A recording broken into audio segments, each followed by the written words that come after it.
Assalamualaikum warahmatullahi wabarakatuh. Selamat sore teman-teman. Salam sejahtera bagi kita semua. Semoga kita selalu diberi kesehatan oleh Allah Subhanahu wa taala. Baik teman-teman, saya di sini perkenalkan, saya Bintang Putra Gosani. Saya di sini sebagai moderator dari podcast kita yang membahas tentang peran kepemimpinan dalam proses administrasi. Wah, sangat seru sekali nih kelihatannya ya. Dengan dipandu oleh rekan-rekan saya. Dengan atas nama siapa, Mas? Saya Muhammad Syarifuddin. Dan yang kedua? Saya Muhammad Fahniam. Dan yang ketiga, Mas? Saya Muhammad Jirgi Berdaus. Baik, teman-teman saya sangat hebat ini dalam proses administrasi. Kita akan melakukan podcast, diskusi, sharing yang sangat mantap. Baik, bisa dimulai dari Mas Niam terlebih dahulu. Bagaimana pandangan Anda, Mas Niam, tentang administrasi dengan kepemimpinan? Baik. Kepemimpinan dengan administrasi. Ya. Bagi saya itu suatu hal yang wajib ada sebuah kepemimpinan di dalam proses administrasi, karena sebuah proses administrasi itu tidak bisa berjalan kalau tidak ada pemimpin. Baik. Jadi pemimpin itu sebagai pengonsep sebagaimana administrasi tersebut berjalan, seperti itu. Baik, seperti intinya administrasi tidak akan berjalan tanpa adanya pemimpin. Ya. Baik. Menurut Mas Rifki, bagaimana pandangan Anda terkait administrasi dengan kepemimpinan ini? Baik, menurut saya sesuai dari referensi yang saya dapatkan, pada dasarnya fungsi kepemimpinan di dalam administrasi memanglah sangat penting. Karena fungsi kepemimpinan itu memiliki dua aspek. Yang pertama yaitu fungsi administrasi mengadakan formulasi kebijaksanaan administrasi dan menyediakan fasilitasnya. Kemudian yang kedua, fungsi sebagai top management, yakni mengadakan planning, organizing, staffing, directing, commanding, controlling, dan sebagainya. Oleh karena itu, kepemimpinan di dalam administrasi ini sangat penting sekali. Mungkin cukup itu menurut saya. Oh, baik. Jadi lebih ke karakternya. Iya. Pengelolaannya, organisasi seperti itu, Mas ya. Baik, terima kasih pendapatnya Mas Rifki. Selanjutnya untuk Saudara Arif, bagaimana pandangan Anda, Mas Arif? Menurut saya antara administrasi dan pemimpin saling berhubungan. Administrasi sendiri kan merupakan administrasi kan harus ada dalam suatu organisasi. Ya. Nah, dalam suatu organisasi tersebut kan pasti terdapat pemimpin. Pengertian pemimpin sendiri kan merupakan seseorang yang melakukan kehendak atau mengatur dalam suatu organisasi tersebut. Jadi harus ada pemimpin dalam administrasi. Kalau menurut pandangannya Mas Arif ini, administrasi, organisasi, dan pemimpin, seperti itu ya? Jadi kita semua saling berikatan. Ya, Mas Inyong. Iya. Mas Niam maksudnya. Ya, panggilannya Mas Inyong. Oke, selanjutnya apa yang mau kita diskusikan kira-kira, Mas Inyong? Mungkin yang lebih menarik jika kita menanyai apa sih kita itu kan juga seorang pemimpin. Ya. Bahkan di masa depan sekarang pun kita jadi pemimpin, Ya. kebanyakan anak-anak. Mungkin kita bisa mempelajari pemimpin yang macam-macam, bagaimana sih kita ini. Lebih Mungkin ke, bisa dimulai ke Mas Bintang. Pemimpin yang macam apa sih Mas Bintang ini? ke ini ya, kita lebih masuk ke karakternya. Karakter pemimpin. Siap. Masing-masing orang itu mempunyai karakter yang berbeda-beda. Mari kita simpulkan bagaimana karakter kita saling berkaitan dengan pemimpin. Kalau menurut saya, Mas, kalau kita melihat karakter itu dengan cara kita, kalau kita simpulkan sendiri itu nggak bisa. Jadi bagaimana pandangan misalnya Saudara Niam, Saudara Rifki, bagaimana melihat saya itu seperti apa? Seperti itu. Mungkin dengan cara membagikan kuesioner, memberikan tanya jawab. Jadi jenengan ini simpulkan, oh Bintang itu orangnya seperti ini. Itu menurut saya aja. Karena kalau disimpulkan sendiri itu takutnya berdasarkan hawa nafsu saya atau pikiran saya itu nanti tidak connect. Nah, saya ini yang karismatik atau gimana kan juga saya nggak tahu. Kita lihat tentang proses kita seperti itu.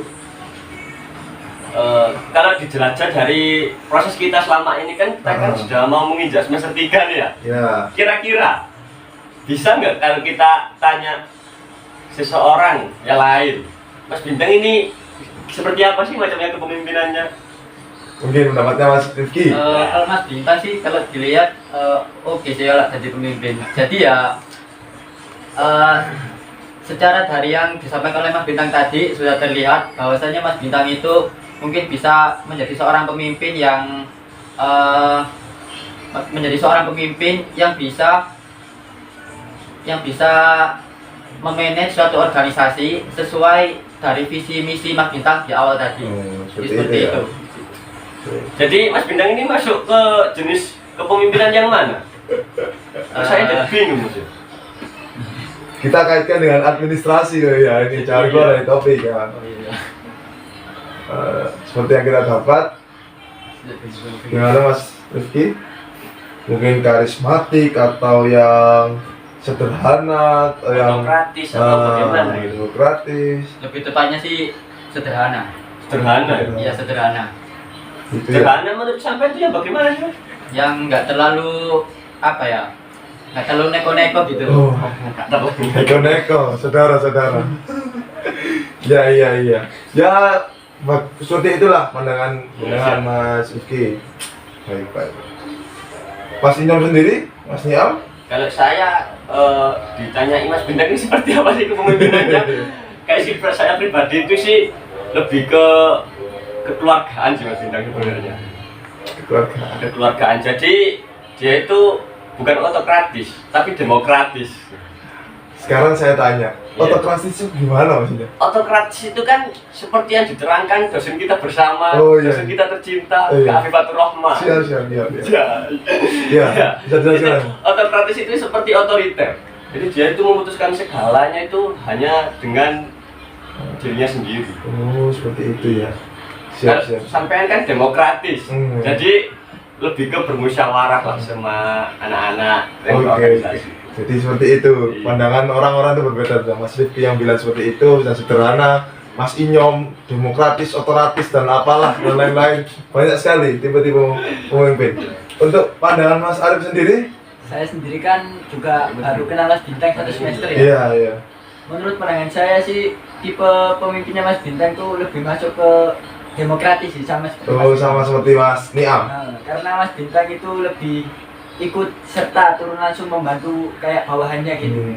Tidak melakukan halnya sendiri. Tidak melakukan kegiatannya sendiri. Meminta pendapat dari bawahannya. Nah, tidak seenaknya lah, Iya. kan seperti itu. Baik. Itu kan pandangan dari Mas Bintang ya. Iya. Sekarang pandangan Mas Bintang dari Mas Rifki gimana? Pandangan seperti apa ini Mas? Wah, kepemimpinan Mas Rifki itu seperti apa? Jadi kita review satu-satu Review ini. satu-satu. Oh, baik. Untuk sekarang gantian saya nggih, pendapat saya ke Mas Rifki. Bagaimana tipe-tipe kepemimpinan Mas Rifki ini sendiri? Menurut saya Mas Rifki ini ya seperti itu, demokratis dan juga terkadang sering sakar dhewe kadang seperti itu ya maunya sendiri. Nah, orang-orang berbeda-beda, sebaik gak apa-apa, meskipun punya sifat seperti itu, kita collab aja ya dengan sifat-sifat ya seperti itu menurut saya Mas. Yang penting kan berani berorganisasi Mas ya. Berani terjun. Jadi mengeluarkan suara. Nah, dari kita berorganisasi sendiri tuh akhirnya kita tahu, oh saya itu seperti ini, oh Mas Rifki, Mas Arif itu seperti ini.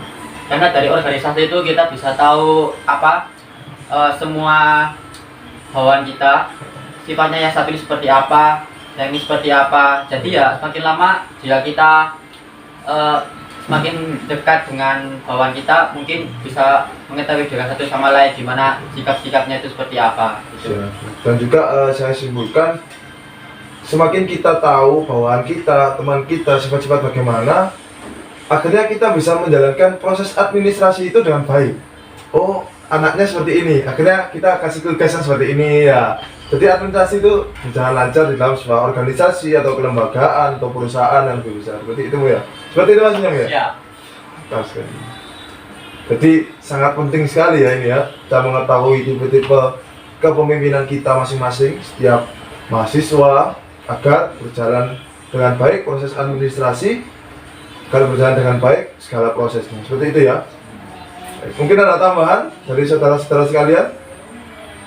Ya, saya ingin menambahkan, memang suatu pemimpin itu harus bisa merakitkan atau lebih akrab dengan anggota-anggotanya. Nah, dengan akrab dengan anggota-anggota itu, jadi sebuah organisasi itu bisa berjalan dengan lancar. Jadi seperti itu. Mas Inyong? Kalau saya sih untuk tambahan sih nggak ada. Cuman satu sih saya ingin bertanya di sini itu kan Iya. podcast ya. Iya, Saya iya. kan bebas bertanya. Apa? Saya memiliki unik-unik sih di sebuah organisasi yang menjalankan suatu administrasi. Itu masalah kepemimpinan. Bagaimana sih cara kita itu mendidik seorang pemimpin di dalam sebuah organisasi yang menjalankan administrasi itu menjadi pemimpin yang tidak gitu-gitu aja. Intinya kan banyak nih ya, seorang pemimpin yang sekarang sama pemimpin yang dulu itu sama gitu, nggak ada peningkatan gitu. Bagaimana sih caranya kita itu menjadi pemimpin yang wow gitulah, intinya yang ini kita pemimpinnya, yang beda dari yang lain gitu. Tepuk tangan dulu sama Mas Inyong. Sangat-sangat kritis sekali. Moderatornya sendiri dikritisi nih. Aduh. Baik, saya akan menjawab dari pertanyaan Mas Niam ini terkait bagaimana cara mengatasi pemimpin yang gitu-gitu aja di dalam sebuah organisasi. Baik Mas Inyong, menurut saya bagaimana cara membentuk karakter seseorang di dalam sebuah organisasi dengan cara orang itu yang mau jadi pemimpin itu harus terjun ke dalam organisasi tersebut agar tahu lika-liku organisasi itu bagaimana, lika-likunya mendalami apa seperti itu. Ketika dia sudah tahu, ketika dia sudah tampak sifat-sifat kepemimpinannya, dia sudah punya visi misi yang baik ketika mau jadi ketua umum mungkin atau ketua angkatan atau seperti apa, bisa dilihat oleh teman-teman seluruh organisasi bahwasanya anak ini sangat berpengaruh, mungkin bisa berpengaruh dari teman-teman yang lainnya seperti itu. Jadi seperti itulah pembentukannya Mas.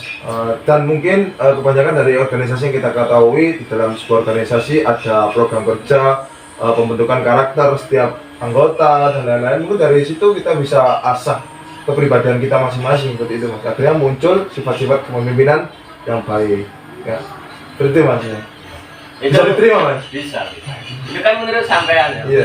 Sekarang kan kita kan orang banyak nih, nggak sampean saja. Bagaimana sih pendapatnya saudara Arif di sini mengenai itu? Iya. Jadi menurut saya agar memilih pemimpin yang beda ya itu dengan melakukan seleksi dengan baik lah. Karena seseorang yang bijak akan memilih pemimpin yang bijak pula. Itu menurut saya Mas. Jadi lebih ke seleksi ya, seleksi disaring seperti itu Mas ya. Siap. Dari Mas Rifki sendiri, pendapat Anda?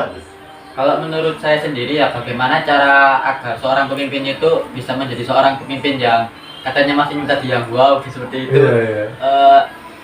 Dengan cara mengevaluasi yang dimana pemimpin sebelumnya itu dievaluasi ya apa seperti Program kayak, kerjanya, ya program kerjanya prosesnya. sebelumnya pemimpin sebelumnya itu seperti apa. Jika pemimpin sebelumnya itu banyak kekurangan, usahakan jika akan melaksanakan pemimpin baru, diadakan suatu pemimpin yang baru, usahakan dievaluasi dulu pemimpin yang sebelumnya. Karena kalau kita tidak mengevaluasi pemimpin yang sebelumnya, jadi ya sama saja sikap pemimpinnya nggak bakal berubah, bakal tetap seperti itu.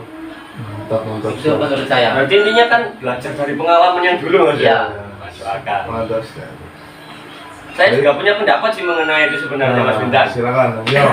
Kalau pendapat saya sih gini, kita sendiri itu yang mau maju menjadi pemimpin itu harus tahu kita itu pemimpinnya seperti apa gitu. Tahu karakter kita Tahu sendiri karakter ya. kita sendiri agar kita tuh bisa lebih maju ke depan nantinya untuk organisasi yang menjalankan administrasi tersebut. Gitu. Itu maksimal lah kan ya. Iya, itu tadi lah fungsi dari kita menanyai satu-satu dari Mas Bintang tadi karakternya gimana sih gitu. Oke, siap. Jadi saling bersinambungan ya. Iya. Mantap sekali saudara-saudara saya ini teman-teman rekan-rekan terkait pandangannya terkait kepemimpinan dalam administrasi. Sudah tidak ada tambahan lagi? Mungkin bisa Saya aja. rasa sudah cukup ya. Iya. Kita sudah setengah jam ini kita podcast ini. Hampir setengah hari. Iya, setengah hari. Sangat matang sekali apa yang kita bahas ini. Kepemimpinan dalam proses administrasi. Intinya seperti itu. Jadi administrasi juga perlu pemimpin juga perlu melaksanakan administrasi. Jadi saling bersinambungan. Baik, teman-teman, terima kasih banyak atas pendapatnya Mas Rifki, Mas Niam, Mas Arif. Semoga kita bertemu di lain waktu lagi dengan tema-tema yang menarik, kita bahas dengan kritis lagi. Seperti itu ya. Baik, saya tutup podcast hari ini. Assalamualaikum warahmatullahi wabarakatuh.